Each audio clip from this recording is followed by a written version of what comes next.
चित्राके का फिर से स्वागत करता हूँ आपके अपने YouTube चैनल रचित ट्यूटोरियल पे। तो फ्रेंड्स, कल हम लोगों ने ऑर्डर ऑफ मैग्नीट्यूड की बात कर ली थी, ठीक है। तो ऑर्डर ऑफ मैग्नीट्यूड आज आपने सबसे पहले आते हुए बोर्ड में देखा होगा कि कुछ क्वेश्चंस मैंने दिए हैं। यहाँ पर आपको क्या करना है, सबसे पहले जो नंबर दिया है, मेजर नंबर है, उसको मैं सबसे पहले साइंटिफिक नोटेशन में लिखना है और साइंटिफिक नोटेशन के बाद ऑर्डर ऑफ मैग्नीट्यूड में लिखना है। तो आप लोग रेडी है करने के लिए? चलिए, पहला क्वेश्चन क्या है हमारे पास, जो साइंटिफिक नंबर को हमें जो मेजर नंबर है उसको साइंटिफिक नोटेशन में लिखना है। तो साइंटिफिक नोटेशन कैसे करते हैं हम लोग, पता ही है कि साइंटिफिक नोटेशन में वैल्यू कहाँ होती है, 1 से 8 तक वैल्यू होती है कि नहीं होती है? होती है। तो ये साइंटिफिक नोटेशन में वैसे ही लिखा है, समझ लो 8 हो गया, इसको ऐसे रख सकते हैं। इसका ऑर्डर ऑफ मैग्नीट्यूड क्या होगा, बोलो। मैंने बताया ना, अगर 5 से ज्यादा वैल्यू होती है तो उसको क्या लिखते हैं, 10 होती है। तो यहाँ पे लिखा 10 की पावर 1, यानी ऑर्डर ऑफ मैग्नीट्यूड कितना हो गया, 1। ठीक है, ये तो बात हुई। दूसरा कितना है, 49, इसको क्या लिख सकते हो, 4.9 इंटू 10 टू दी पावर कितना, 2 1। ठीक है, अब यहाँ पर वैल्यू कितनी है, 5 से कम है ना, ये वैल्यू एक की क्या हो जाएगी, 1 हो जाएगी। ये ऑर्डर ऑफ मैग्नीट्यूड क्या बना, 1। ठीक है, अगला बोलिए, 52 है, 5.2 into 10 to the power 1। Scientific notation क्या बना, 5.2 इंटू 10 टू द पावर 1। 5 से ज्यादा है ना, तो मैग्नीट्यूड हो जाएगा 2। ये हो जाएगा, यहाँ पे कितना हो जाएगा मैग्नीट्यूड, ऑर्डर ऑफ मैग्नीट्यूड 2। तो देखो ये हो गया 10 और ये 10 की पावर 1 और कितना हो गया, 2 हो गया कि नहीं हो गया? ठीक है, आगे देख लो, ये क्या लिखा है, 999, समझ में आ रहा है ना?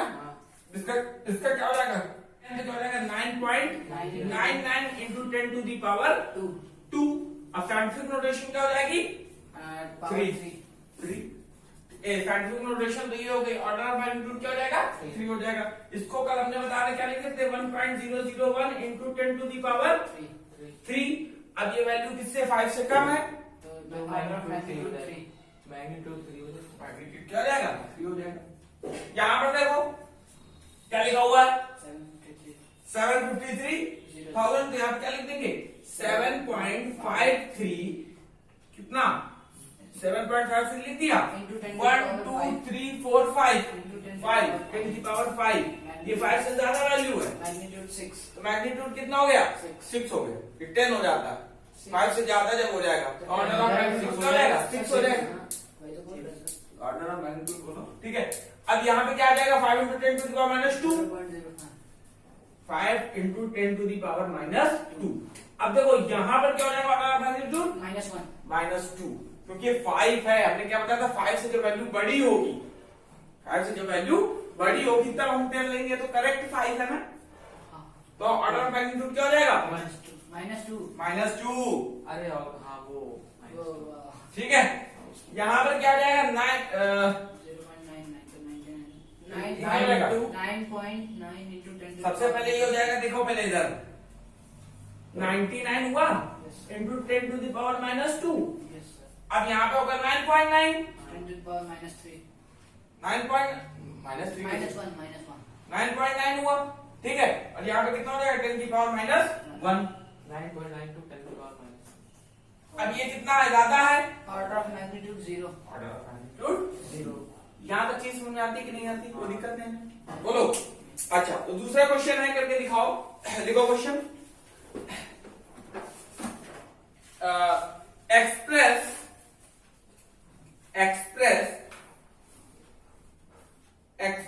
Astronomical unit in order of magnitude. Express astronomical unit in order of magnitude. Express क्या एक्सप्रेस करना है हम लोग को, astronomical unit in order of magnitude. Order of magnitude में हमें किसको रिप्रेजेंट करना है, एस्ट्रोनॉमिकल यूनिट को। ठीक है, यहाँ तक चीज समझ में आती है। चलो 1 AU ना, 1 AU, हाँ। क्या होता है, 1.49 से 1.49 तो ऑर्डर ऑफ मैग्नीट्यूड क्या बना, 11। 11 पक्का कंफर्म। सही है। देखो 1 एस्ट्रोनॉमिकल यूनिट में कितने हुए मीटर? 1.496 496 467 क्या था? 496 श्योर हो? 100%। 100% 1496 पक्का? लॉक कर दिया जाए? Lock। चलो कह दो 496 इंटू 10 टू द पावर 11। ठीक है। अब देखो ये जो ए है ना, ये किससे 5 से कम है, और जब 5 से कम है तो इसको हम क्या लेते हैं? 1। तो यहाँ पे ऑर्डर ऑफ मैग्नीट्यूड कितना बना? 11। ऑर्डर ऑफ मैग्नीट्यूड कितना आ गया भाई? 11। ठीक है, कितना आ गया? 11। यहां तक बात समझ में आती है?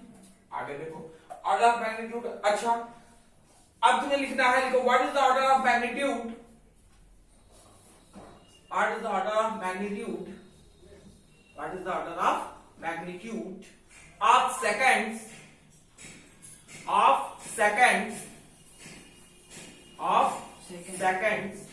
इन अ डे। एक दिन में कितने सेकंड होते हैं उसको हमें ऑर्डर ऑफ मैग्नीट्यूड में रिप्रेजेंट करना है। एक दिन में कितने सेकंड होते हैं, ठीक है, तो उसको ऑर्डर ऑफ मैग्नीट्यूड में रिप्रेजेंट करना है। ठीक है, तो चलिए करिए, ये बताया जाए भाई? कर रहे हैं। कर रहे हो? चलो करो।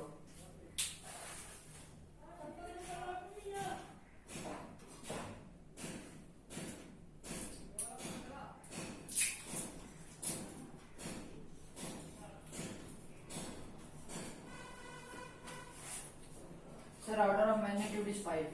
5? Are you sure? Yes, sir. Order of magnitude कितना आया भाई? 5। अच्छा देख लो, एक दिन में कितने आवर्स होते हैं? 24 आवर्स। ठीक है, 24 आवर्स लिख लिया। ठीक है, और 1 आवर में 3600 seconds. 3600 सेकेंड। यहां तक बात श्योर है? Yes, sir. ठीक है, बस तो इसका से क्या कर देंगे हम लोग? मल्टीप्लाई कर देंगे तो कितना आएगा? 86,400. 86,400 ये आ जाएगा। Sir, 86,400 ये आ गया। अब देखो 1 2 3 4, point लगा देंगे 10 to the power 4. 8 के बाद point. ठीक है, यहाँ पर क्या हो गया? इसका साइंटिफिक नोटेशन क्या हो जाएगा? 8.6 into 10 to the power 4। Sir, 6.4. अरे हाँ, उसमें कोई दिक्कत नहीं ना। ठीक है, छोटा ही तो है, 5 से बड़ा है तो 10 to the power. हो जाता है। ठीक है, 8.64 इंटू 10 टू दी पावर 4 हो गया। अब ये 5 से बड़ा है, Yes, sir. ठीक है, तो यहाँ पे कितना हो जाएगा? 10 हो जाएगा। Yes. तो 10 इंटू 10 टू दी पावर 4, और जो b होता है वही क्या होता है? Order of magnitude. तो 10 की पावर कितना आया? 5। ये 5 की क्या है? Magnitude. Order of Magnitude.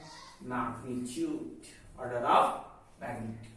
आपकी बात समझ में? Yes, sir. कोई दिक्कत नहीं ना? चलो अच्छा, ये चीज हम लोगों ने समझ ली। क्या क्या चीजें समझ ली बताओ भाई? क्या क्या चीजें हम लोगों ने पढ़ ली यूनिट्स एंड मेजरमेंट में? क्या क्या पढ़ लिया? फंडामेंटल यूनिट्स, ड्राइव यूनिट्स, हाँ Physical quantities. हाँ Physical derived quantities. हाँ और Scientific how the notation. units and measurement came. हाँ उसका बेनिफिट और फ्रांस से आया, कब आया, ये सब उसका Practical उसकी हिस्ट्री पूरी पढ़ी. practical units of practical units of measurement नहीं पढ़ा। ठीक है, स्मॉल डिस्टेंसेस, लार्ज डिस्टेंसेस हाँ। की यूनिट्स भी पढ़ी. ठीक है, और सारी यूनिट्स जानी भी कि स्मॉल को कौन कौन सी मेजर करती हैं और और large को। लार्ज को भी कौन कौन सी मेजर करती हैं। सारी चीजें हम लोगों ने जानी। ठीक है, अब हम लोग स्टार्ट करेंगे क्या कि डिस्टेंस को मेजर करने के 2 मेथड होते हैं। एक होता है डायरेक्ट मेथड और एक होता है इनडायरेक्ट मेथड। वो भी मैं अभी आपको बताता हूँ। डिस्टेंस को मेजर करने के 2 मेथड होते हैं, एक होता है डायरेक्ट मेथड और एक होता है इनडायरेक्ट मेथड। ठीक है, तो डायरेक्ट मेथड तो आप लोग जानते ही हैं, बताऊंगा वो भी, उसमें कोई दिक्कत नहीं है। ठीक है, डायरेक्ट मेथड जैसे दिया सीधे, जैसे ये हमारे पास एक मार्कर है, जिसको मैं नापना है तो मैंने क्या किया? स्केल दिया, सीधे नाप दिया। डायरेक्ट मेथड है। ठीक है, अच्छा अब अगर तुमसे कहा जाता है कि एक पहाड़ है, उसकी हाइट निकालो, तो उसकी हाइट जो है जो निकालना होगा वो इतना आसान नहीं होगा कि हम लोग क्या करें कि मीटर स्केल लें या कोई चीज लें, कोई स्केल लें या कुछ लेके जाएं और उस पहाड़ को चढ़ के नीचे इसी से फेंक दें और कहते हाँ इतनी है। ये चीज तो की नहीं जा सकती, संभव नहीं है। तो देखो ऐसी चीजों को करने के लिए हाइट तो नापनी है नहीं, उसमें तो कोई शक है नहीं। तो उन चीजों को नापने के लिए हमने एक मेथड बनाया था, इनडायरेक्ट मेथड। ठीक है। तो हम ये लोग ये देखेंगे कि डायरेक्ट मेथड में एक हुआ कौन सा डायरेक्ट मेथड, किस लिए डायरेक्ट मेथड यूज हुआ, measuring distance, methods for measuring. कितने टाइप के मेथड होते हैं, दो टाइप। कौन कौन, direct direct indirect, direct method और इनडायरेक्ट। ठीक है, डायरेक्ट मेथड जो हमारा था, ठीक है, डायरेक्ट मेथड में हम लोग कौन कौन सी चीजें यूज करते थे, तो सबसे पहले डालो मीटर स्केल। कौन सी चीज यूज करते थे, मीटर स्केल। कौन सी चीज यूज करते थे, मीटर स्केल, है ना, मीटर स्केल। तो मीटर स्केल से हम कितना एक्यूरेट मीजर कर सकते थे, लिखते चलो साथ में नोट्स बनाते हुए। मीटर स्केल से हम लोग 10⁻³ मीटर से 10⁻² मीटर तक एक्यूरेट मीजर कर सकते हैं। किससे, मीटर स्केल से। मीटर स्केल से हम कहां से कहां तक मीजर कर सकते हैं, 10⁻³ मीटर से 10⁻² मीटर तक। ठीक है, फिर आता है वर्नियर कैलिपर। क्या आता है, वर्नियर कैलिपर। नाम सुना कि नहीं सुना है, नहीं सुना तो सुन लो। वर्नियर कैलिपर क्या आता है, फिर वर्नियर कैलिपर। डायरेक्ट मेथड बता रहा हूं, डायरेक्ट मेथड में हम कहां तक एक्यूरेट मीजर कर सकते हैं। तो एक चीज आई क्या, वर्नियर कैलिपर। तो वर्नियर कैलिपर से हम लोग पता कहां तक एक्यूरेट मीजर कर सकते हैं, वर्नियर कैलिपर से हम लोग 10⁻⁴ मीटर तक की डिस्टेंस को एक्यूरेट जो है मीजर कर सकते हैं। अब ये जो इसी में टॉपिक जुड़ा हुआ है एक्यूरेसी एंड प्रिसिशन, वो भी आपको बताया जाएगा। तो अब चीज इतनी थोड़ी समझ लीजिए कि वर्नियर कैलिपर से कहां तक मीजर कर सकते हैं हम लोग, 10⁻⁴ से आगे पॉजिटिव में कहां तक, 20 है, मतलब यहाँ से तो यहाँ तक जाओगे, यहाँ तक तो मीजर कर ही रहे हो, इससे छोटी और आ गई, उसको वर्नियर कैलिपर। ये देखो जो माइनस में चीज होती है, अब ये -4 से बड़ी है कि नहीं बड़ी, ठीक है, तुम यहाँ तक मीजर कर सकते थे। यानी कि 10⁻³ का मतलब क्या हुआ, 1/1000। यही तो हुआ कि एक भाग का 1/1000वां भाग लोग मीजर कर सकते थे, किससे, मीटर स्केल से। ठीक है, और अब जब वर्नियर कैलिपर्स आ गया तो एक भाग का 10,000वां भाग तक लोग मीजर करने लगे, किससे, वर्नियर कैलिपर्स। वर्नियर कैलिपर्स के बाद जो हमारे पास आया वो आया स्क्रू गेज। क्या आया, स्क्रू गेज। क्या आया, screw gauge, screw gauge. Screw gauge से हम लोग मीजर कर सकते थे कहां तक, 10⁻⁵ मीटर तक हम लोग एक्यूरेट मीजर कर सकते थे, यानी कि इतना। ठीक है, यहाँ पर चीज समझ में आती है। डायरेक्ट मेथड कैसे हुआ, डायरेक्ट मेथड समझ गए, ये लोग डायरेक्ट आराम से किसी चीज को मीजर करना है। ठीक है, लेंथ को आराम से मीजर कर ले, ठीक है, डिस्टेंसेस कह दो चाहे लेंथ कह दो, बात एक ही है ना। तो डायरेक्ट मेथड से हम लोगों ने ये चीजें मीजर कर ली। मतलब डायरेक्ट मेथड वो हुआ जिससे हम आसानी से चीजों को अपने हाथ से मीजर कर सकते। ठीक है, क्या कह सकते हैं हम लोग, the method which is used to measure the object, which we used to measure the objects directly। ठीक है, तो हम लोग इसका यूज करते हैं, वहां पे कौन सा मेथड हो गया, डायरेक्ट मेथड। और डायरेक्ट मेथड में हमारे पास कौन कौन से स्केल हो गए, एक हमारा हो गया मीटर स्केल, एक हो गया वर्नियर कैलिपर, और तीसरा हो गया क्या, स्क्रू गेज। तो मीटर स्केल से हम लोग कहां से कहां तक मीजर कर सकते थे, 10⁻³ मीटर से 10⁻² मीटर। ठीक है, यहां तक की चीजें लोग मीटर स्केल से आराम से मीजर कर लेते थे। ठीक है, अब भाई 10⁻³ मीटर के नीचे की चीजें थी, उसको हम कहां से मीजर करते, तो उसको मीजर करने के लिए हम लोग वर्नियर कैलिपर। वर्नियर कैलिपर से हम लोग 10⁻⁴ मीटर तक यूज करने लगे। ठीक है, और फिर उसके बाद हम आ गए 10⁻⁵। ठीक है, चीज समझ में आती है। देखो ये डिस्टेंसेस ही डायरेक्ट मेथड से नाप सकते हैं। ठीक है, और इनको हम लोग किसमें रखे, सब मीटर में रखी ना। इसके बाद जो इससे छोटी होती चली गई, उनको मैं प्रैक्टिकल यूनिट्स बना ली, उनको मैं इनडायरेक्ट मेथड से मीजर करने लगे। जो इनसे बड़ी हो गई उनको भी जैसे कह दिया जाए क्या कि भाई एक ये कह सकते कोई माउंटेन, ठीक है, कहते हैं भाई माउंटेन की हाइट नापो, तो कैसे नाप सकते हो? हाइट नाप सकते हो क्या? नहीं नाप सकते हो, इससे नहीं नाप सकते हो ना, मीटर स्केल से डायरेक्टली नहीं नाप सकते हो, इनडायरेक्टली नाप सकते हो। ठीक है, तो देखो ये चीज समझ में आ गई, नोट कर लिया यहां तक, पक्का? चलो ये बात किसकी की? Direct method. अब हम लोग बात करते हैं इनडायरेक्ट मेथड। ठीक है, इसकी बात करते हैं इनडायरेक्ट मेथड की। ठीक, तो क्लास 10th में आप लोग एक चीज पढ़ के आए होंगे, हाइट एंड डिस्टेंस, बहुत अच्छे से पढ़ के आए हैं। हाँ, मैथ्स में हाइट एंड डिस्टेंस, और बहुत अच्छे से मेजर भी किया होगा वहां पर। किया मेजर की नहीं किया? किया, कर लेते थे मेजर। चलो, जैसे मान लो कि ये क्या है? माउंटेन। तुम बताया जाता था ना कि एक माउंटेन है, वहां पे उसकी हाइट कितनी है, इतनी डिस्टेंस पे, हाँ, एंगल ऑफ डिस्पर्शन ये सब निकालते थे ना, वही चीज है। अब जैसे माउंटेन की हाइट निकालनी, तो वैसा तो है नहीं कि यहाँ पे चढ़ गए और ऐसे ले लिया, वो मीटर नापने वाला ऐसे केजी से नाप लिया ये तो हो नहीं पाएगा, है ना। तो इन चीजों को मेजर करने के लिए हम लोग क्या करते थे कि हम लोग कैसे मेजर करते थे? इन चीजों को मेजर करने के लिए हम लोग इनडायरेक्ट मेथड का यूज करते थे। किसका यूज करते थे? इसे हम लोग कौन सा मेथड कहते हैं? इसे हम कहते हैं इनडायरेक्ट मेथड में ट्राइएंगुलेशन मेथड। क्या कहते हैं? ट्राइएंगुलेशन मेथड। जैसे कि पहले हम क्या करते थे, यहाँ पे खड़े हो गए और यहां से हमने इसको देख लिया, ठीक है, देख लिया ना। और जब यहां से देख लेते थे और फिर यहाँ पे जो एंगल बनता था, मान लो θ1 बन गया, ठीक, फिर वो मेजर कर लिया। अब फिर यहां से कुछ दूर पहुंचे यहाँ पर, फिर यहां से फिर इसको मेजर कर लिया एंगल को, ठीक है, ठीक है। और ये डिस्टेंस को तो मेजर कर ही लेते थे कि कितना चले, मान लो x चले होंगे, और तब ये हाइट हम लोग निकाल लेते थे कि नहीं निकाल लेते? तो इस मेथड को हम लोग कहते हैं ट्राइएंगुलेशन मेथड। क्या कहते हैं? ट्राइएंगुलेशन मेथड। हाँ, लिख लो, ट्राइएंगुलेशन मेथड। इसको हम लोग क्या कहते हैं? ट्राइएंगुलेशन मेथड।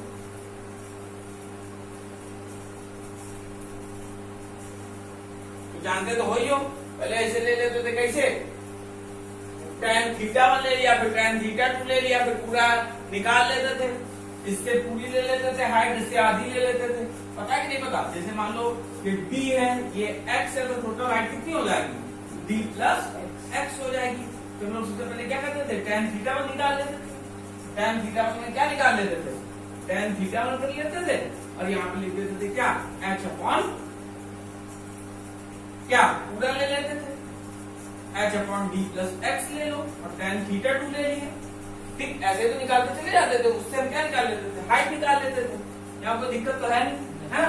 तो ऐसे हम लोग ट्राइएंगुलेशन मेथड में निकाल लेते थे, जब ये चीजें कहाँ थी? पास। कहाँ पर हूँ? पास में। लेकिन अब अगर चीजें, बहुत सुंदर बात, अब अगर चीजें अर्थ के बाहर की हूं और उन डिस्टेंसेस को हमें मेजर करना हो, तो भी हम डायरेक्ट मेथड का यूज नहीं कर सकते, नहीं कर सकते। तो ये मैं किस मेथड का यूज करना पड़ेगा? इनडायरेक्ट मेथड का यूज करना पड़ेगा। तो उन चीजों को मेजर करने के लिए हमें किसका यूज करना पड़ता था? इनडायरेक्ट मेथड के। उसी में ये जो इम्पोर्टेंट एक चीज आती है, उसे हम लोग कहते हैं पैरेलक्स मेथड। क्या कहते हैं? पैरेलक्स मेथड। क्या कहते हैं? पैरेलक्स मेथड, ठीक है। क्या कह सकते हो? हाँ, क्या कह सकते हो? पैरेलक्स मेथड, ये पैरालैक्टिक मेथड, पैरेलक्स मेथड, ठीक है। तो मैंने सुनना बहुत से कि पैरेलक्स मेथड में हम लोग काम कैसे करते हैं, बाकी बातें समझने बाद, ठीक है। तो सबसे पहले ये देखना है कि पैरेलक्स मेथड काम कैसे करता है, ठीक। देखो करना क्या है, कुछ नहीं करना है पर भी कुछ नहीं करना। देखो क्या करो, यहाँ पे एक बैकग्राउंड ले लो और यहाँ पे एक डॉट बना, डार्क सा डॉट बना दिया, ठीक है। अब करना क्या है, इस पेन को ऐसे रखो, ठीक है। पेन को बैकग्राउंड के साथ एक डॉट बना लिया तुमने, बैकग्राउंड के साथ कुछ इस तरीके से रखो, टिप को इसके बराबर रखो, ठीक है।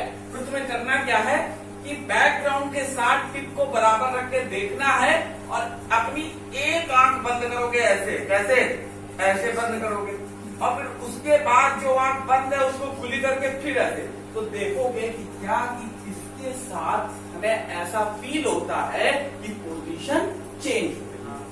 एक बार फील करके देखिए, है ना। तो यही मेथड क्या कहलाता है, पैरेलैक्स मेथड। लगता है ना जब कोई चीज चेंज तो हुई नहीं, है ना। तो अब हेडिंग डालो पैरेलैक्स मेथड और चीज को लिखो, लिखो, देखो। Parallax is the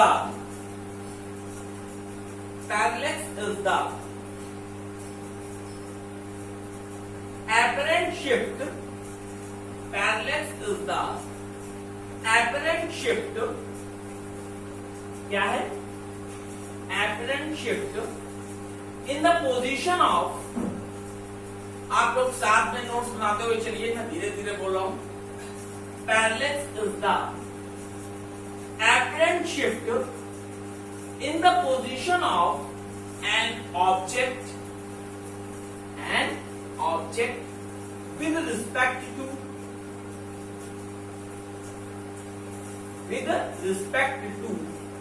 another when we shift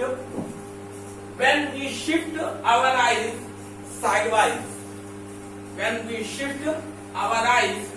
sidewise, ठीक है। तो चीज समझ में आती है, कोई दिक्कत नहीं हुई ना। तो अब एक यहाँ पे थोड़ा सा नोट डालो, क्या लिखो, लिखो यहाँ पर, लिखो द क्लोजर ऑब्जेक्ट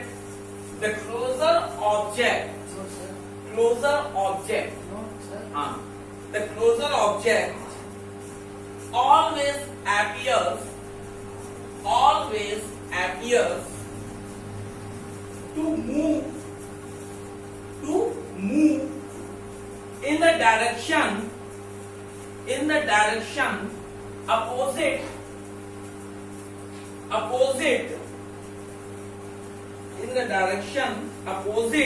क्या लिखा, opposite to that of our eyes। यानी कि यहाँ पे क्या बात हुई, यहाँ पे बात हुई कि जो पोजीशन होगी ऑब्जेक्ट की वो चेंज होती है, कब चेंज होती है, क्या लिखा है, जब जो डिस्टेंस होती है वो कैसी हो, क्लोज हो, बहुत पास हो। यानी कि हमारी जो आंखों के बीच डिस्टेंस है वो बहुत ही कम है, जो हमारी आंखों के बीच डिस्टेंस है वो बहुत ही कम है ना, तभी हमें ऐसी चीज फील होती है। यानी कि देख लो, मान लो ये कोई ऑब्जेक्ट ओ, ठीक है, ये कोई ऑब्जेक्ट क्या है, ओ है, अभी ना। तो हमने इस ऑब्जेक्ट को यहां से देखा, कहां से, यहां से अपनी लेफ्ट आई से देखा, और लेफ्ट आई के बाद एक हमारी राइट आई भी है, यहां पे हमने देखा राइट आई, ठीक है। और समझना बात समझ लो ना कि जब हमने राइट आई को क्या कर दिया है, क्लोज कर दिया है, और लेफ्ट आई से हम लोगों ने देखा, क्योंकि देखो आई के बीच में डिस्टेंस है ना, क्लोज है, पास है, लेकिन कुछ दूरी पर तो है, ठीक है। तो लेफ्ट आई को हमने ओपन रखा और राइट आई को क्या कर लिया है, क्लोज कर लिया, फिर हमने ऑब्जेक्ट को देखा, ठीक। और उसके बाद हम लोगों ने राइट आई से ऑब्जेक्ट को देखा और लेफ्ट वाली को क्लोज कर दिया, ठीक है। बात समझ आ रही ना, बोलो भाई, कोई दिक्कत तो नहीं हो रही ना, ठीक है। यहाँ राइट आई, ठीक, तो यहां से हम लोगों ने राइट आई से ऑब्जेक्ट को देखा कि नहीं देखा, देखा ना। तो देखो ये लेफ्ट आई है और ये कौन सी आई है, राइट आई है, ये कौन सी आई है, लेफ्ट है, और ये कौन सी आई है, राइट आई है, और ये हमारा क्या है, ऑब्जेक्ट, क्या है, ऑब्जेक्ट। यहाँ तक चीज समझ में आती है, यहाँ तक चीज समझ में आती है कि नहीं आती, बोलो, ठीक। अच्छा, तो देखो यहाँ पे लेफ्ट आई को हमने क्या किया था, क्लोज, और किससे देखा था, राइट आई से। हमने राइट आई को क्या किया था, क्लोज किया था, और फिर किसको देखा था, लेफ्ट आई से। तो यहाँ पर एक एंगल फॉर्म हो जाएगा कि नहीं, हो जाएगा। उस एंगल को हम कहते हैं थीटा, जिसे हम लोग पैरेलैक्स मेथड में कहते हैं theta is equal to parallax parallel क्या एंगल, ठीक है। यहां से यहां तक की डिस्टेंस को हम डिनोट करते हैं बी से, इसे हम कहते हैं बेसिस। क्या कहते हैं? बेसिस। क्या कहते हैं? बेसिस। और यहां से जिस ऑब्जेक्ट को देख रहे थे इसको हमने नाम दे दिया एस। क्या नाम दे दिया? एस। कोई दिक्कत है? तो वही डिस्टेंस तो इस आंख से भी दिखाई देगी, तो ये भी क्या हो जाएगा? यहाँ पे चीज समझ में आती है कि नहीं आती? बोलो, यहाँ पे चीज समझ में आती है? अच्छा, नोट कर लो।